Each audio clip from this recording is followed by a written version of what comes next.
দৈনিক মজুরি ভিত্তিক মাস্টার রোল কর্মচারীদের চাকরির নিরাপত্তা নিশ্চিত, অন্যায়ভাবে চাকরিচ্যুত কর্মীদের পুনর্বহাল এবং আউটসোর্সিং এর মাধ্যমে কর্মচারী নেয়ার উদ্যোগ বন্ধের দাবিতে মানববন্ধন করেছে বাংলাদেশ দৈনিক মজুরি ভিত্তিক কর্মচারী সমিতি। রোববার সকালে চট্টগ্রাম প্রেস ক্লাবের সামনে মানববন্ধন করেন তারা।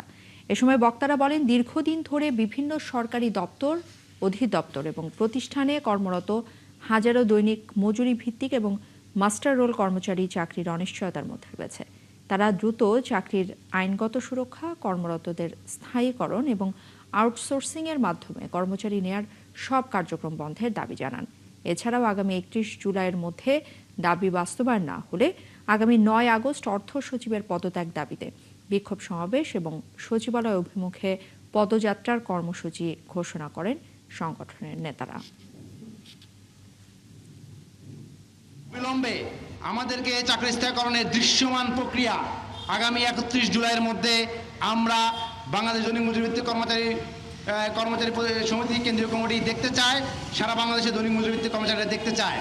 অন্যথায় আগামী 9 আগস্ট আমাদের কেন্দ্র ঘোষিত ঢাকায় সচিবালয় অভিমুখে পদযাত্রা, বিক্ষোভ সমাবেশ ও সচিবালয় অভিমুখে পদযাত্রা করতে আমরা বাধ্য হব।